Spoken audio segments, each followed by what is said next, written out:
On Beta Edu's case, the intention of those who released the memo was to soil Gbajabiamila's name, source says. Which source is this? Is Gbaja involved or not?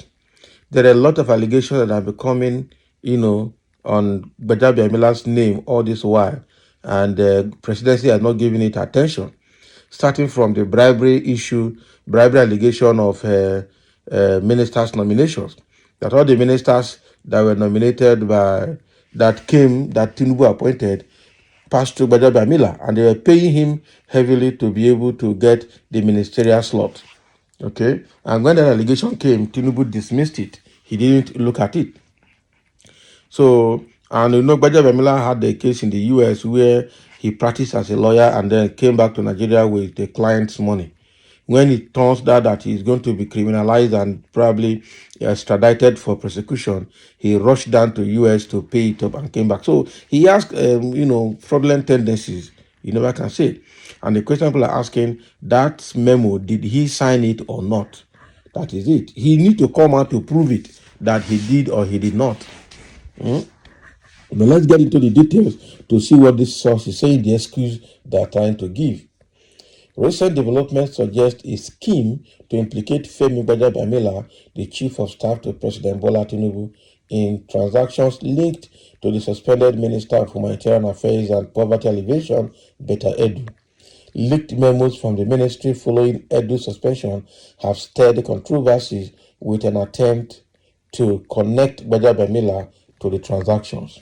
Okay, if you didn't do anything, nobody will want to, link him up now. So even if they are political enemies, if you don't have any cockroach in your cupboard, then you shouldn't fear anything. Okay, but when you have cockroach in your cupboard, then you should get ready for it. A memo dated December 18, 2023 unveiled that Tinubu approved 3 billion naira from the COVID-19 Palliative Fund for verifying the National Social Register. However, social media reactions led to clarifications emphasizing that the approval originated directly from the president and not Gbajabiamila. Can you imagine? So why is Gbajabiamila's signature on that memo? Because Gbajabiamila's signature is there. Gbajabiamila, the special advisor on information and strategy to the president, clarified that the 3 billion naira approval followed the established practice of the chief of staff conveying the president's decision. So sources within the presidency, speaking anonymously, disclosed that Gbajabiamila has become a prime target with efforts to associate him with the ongoing investigation involving Beta Edu. Okay. So the sources highlighted that the memo controversy aimed to tarnish Gbajabiamila's reputation, emphasizing that President Tinubu's endorsement of his chief of staff's integrity is widely known. Can you imagine? So they further underlined that the media trial and endeavors to implicate Gbajabiamila would have no bearing on the president, who relies on the outcomes of the investigation team established for the Humanitarian Affairs Ministry. Okay, so that is what you want. That is what you think of it. So according to Vanguard, the sources said it is left for the Humanitarian Affairs Ministry to prove the exercise was indeed conducted. However, the intention of those who released the memo was to soil Gbajabiamila's name. The president will rely solely on the outcome of the investigation team he already set up on the humanitarian ministry. Okay. So what they're trying to tell us here is that, it is a witch hunt.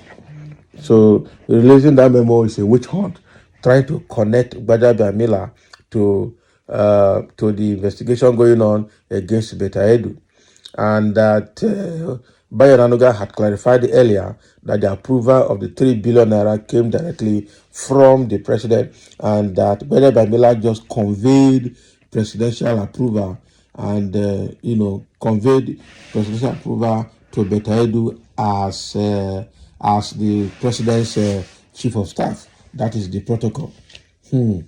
So chief of staff will convey. So it's not a messenger. So Gbajabiamila is not a messenger between presidency and the ministers or the ministries. Now, wow. Meanwhile, is it not the what they call them? The ministers report directly to presidency and to the president himself. So it's now, is it that Gbajabiamila is now beginning to do the job of a secretary? Because normally presidency should communicate through the uh, uh, secretary to the federal government, okay, to all other parastatals. That is it, or other tiers of government.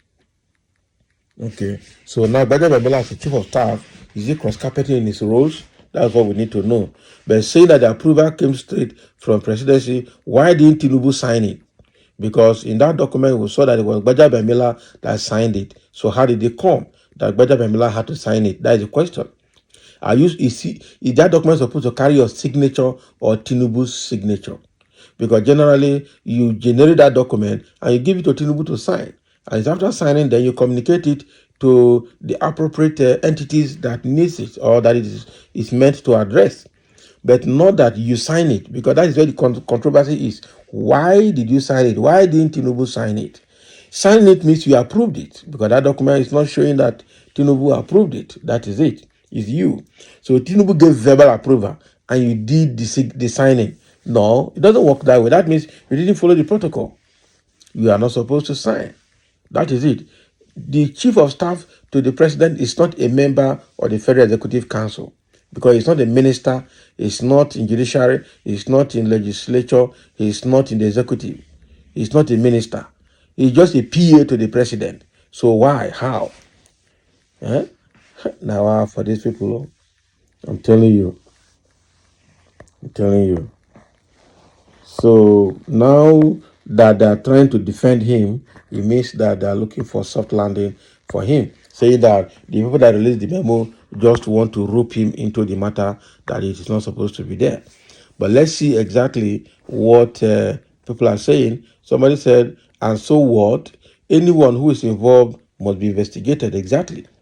Gbajabiamila is already involved. His name and signature has appeared in the document that show that he released part of the money. So he has to go in for it. Why did he approve it? Who is he to approve it? You understand? Somebody say to soil Gbaja's name, did he or did he not approve the memo? That is the question. He approved the memo. His name and signatures are there, but they are trying to free them. You see? So already in this Beta Edu's mess, Gbajabiamila is now connected to it. Tunji Ojo is now connected to it. The key people that work for Tinubu are getting connected to it. And these are the people that are mentors to Beta Edu actually. You understand? Both Gbajabiamila and Tunji Ojo are mentors to Beta Edu. So what are they going to say now? They think they can just sit down as a caucus and cut Nigerian resources, Nigerian cake, national cake to themselves. So anybody involved should be investigated. That is it. Anybody involved should be investigated. So obviously 3 billion to verify national social welfare. Niger, I hate thee. How much then will be approved to those verifying? God take us away from Egypt, I beg. Yes, now 3 billion naira to verify national social register. So how much will be given to the real vulnerable people that are supposed to be enlisted in that register? Now, wow, these people, the more you look, the less you see. If you are sending 3 billion just to verify the register list of names, so not to verify that the register contains the appropriate names and the right number of names, you are spending 3 billion. Whatever when it is time to disburse money to the vulnerables, how much are you going to give them?